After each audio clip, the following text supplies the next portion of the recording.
Hello दोस्तों, कैसे हैं आप सब। कैसा है मेरा यूट्यूब परिवार। मैं advocate Shada Mansoori, district court Haridwar Uttarakhand से। मैं आप सभी का मेरे चैनल एडवोकेट शादा मंसूरी पर बहुत बहुत स्वागत करता हूं।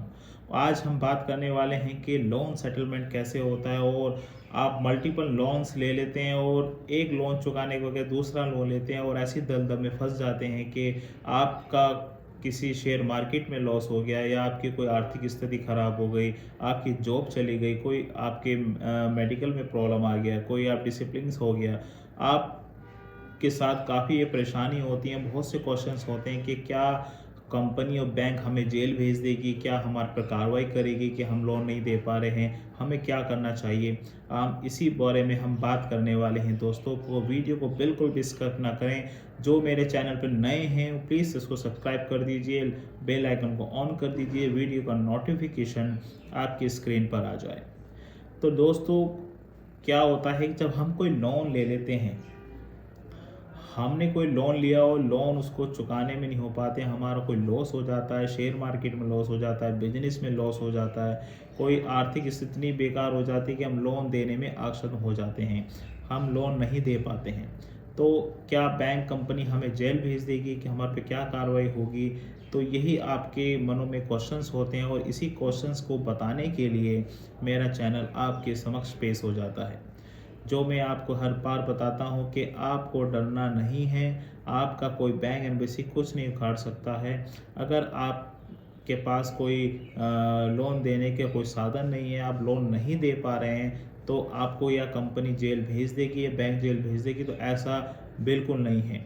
तो इसका मतलब ये है कि आप डरना तो छोड़ दीजिए। आपकी जो प्रॉब्लम है डरने की, आपको ख़त्म हो जानी चाहिए कि आपको कोई भी जेल नहीं भिजवा सकता। दूसरा कि क्या इसमें प्रोसेस होता है, कैसे हमारे पर बैंक एम्बेसी कार्रवाई कर सकती है और हमें क्या करना चाहिए कि हमने जो लोन लिया था और हम मल्टीपल्स लोन ले लेते हैं और ऐसी स्थिति आ जाती है समय के में कि हम उस लोन चुकाने में असम हो जाते हैं। सबसे पहली बात तो मैं आपको ये कहना चाहूँगा दोस्तों कि एक लोन चुकाने के लिए दूसरा लोन बिल्कुल बंद कर दें। ये ऐसा होता है कि आप अगर कोई लोन 5 लाख रुपए का आपका लोन है, तो आप परसों वो 10 लाख का हो जाएगा, उसके 4-5 दिन 15 लाख का हो जाएगा और आप ऐसे ही दलदल में फंस जाएंगे।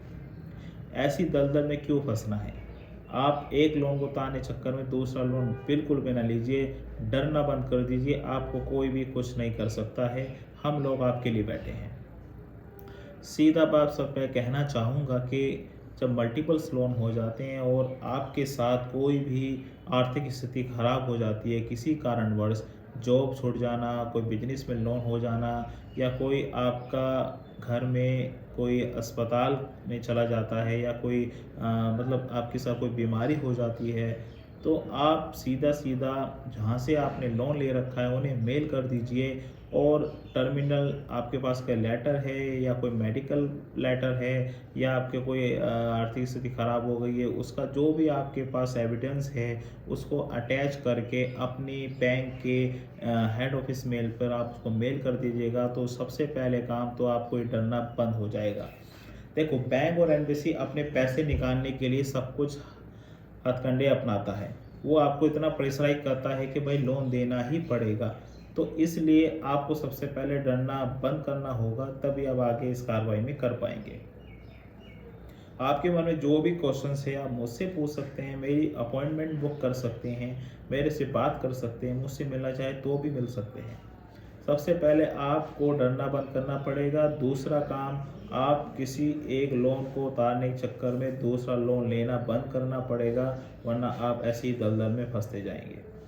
तीसरी बात आती है कि अगर आपके साथ कोई मिसहैपनिंग हो जाती है, लॉस हो जाता है और आप लोन नहीं दे पा रहे हैं, तो आप सीधा एक ईमेल में अपनी 2-4 लाइन लिख सकते हैं। सर, मैं फ़िलहाल अभी अपना लोन नहीं दे पा रहा हूँ, मेरा बिजनेस में लोन लॉस हो गया है, मेरा घर में कोई बीमार हो गया है, मेरे कोई आर्थिक ऐसी प्रॉब्लम आ गई है जिस कारण से मैं अभी लोन नहीं दे पा रहा हूँ। अगर ये देखते हैं, ये बैंक आपको मान लेगा कि ये जेन्युइन बंदा है, जिस कारण से आपके ऊपर जो कार्रवाई होती है वो उसको बंद कर देगा और आपको समय दे दिया जाएगा। तो सबसे पहले आपने डर बंद कर दिया और आपका ये सॉल्यूशन भी ख़त्म हो गया कि आपको दूसरा लोन लेना ना पड़े। तो बैंक से ना डरें, बिल्कुल ना हो। और अगर आप सेटलमेंट के बारे में जानना चाहते हैं तो मेरी वीडियो है सेटलमेंट के ऊपर पे, आप उसे वॉच कर सकते हैं, उसे देख सकते हैं कि लोन सेटलमेंट कैसे होता है, कितना डिस्काउंट मिल जाता है।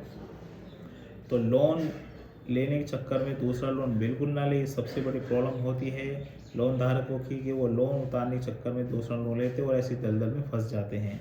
तो मैंने आपको सीधा सीधा सिंपल बताया है कि आप कैसे लोन से बच सकते हैं और कैसे आप लोन दोबारा ना लें उससे भी बच सकते हैं, और क्या क्या आपको सावधानी बरतनी चाहिए, किस रिगार्डिंग होनी चाहिए, तो भी आप बच सकते हैं। तो सीधा सिंपल यही है, आप प्लीज़ मेरी वीडियो को ज़्यादा से ज़्यादा शेयर कीजिए, लाइक कीजिए और कमेंट ज़रूर कीजिएगा आप कहाँ जिस शहर में हैं आप अपने बारे में बताइए, सर मैं यहाँ से हूँ और मेरी ये प्रॉब्लम है। मेरा आंसर्स आपको ज़रूर दिया जाएगा। मेरे आप लाइव में जुड़ सकते हैं, लाइव में अपने क्वेश्चंस पूछ सकते हैं, अपनी बुक अपॉइंटमेंट कर सकते हैं, आप मुझसे बुक अपॉइंटमेंट लेकर आप मुझसे बात कर सकते हैं, अपनी प्रॉब्लम को बता सकते हैं, जिस कारण से मेरी टीम या मेरे आपको आपसे जुड़कर आपकी प्रॉब्लम को सॉल्यूशंस को बाहर निकालने का काम करेगी। जब तक के लिए जय हिंद।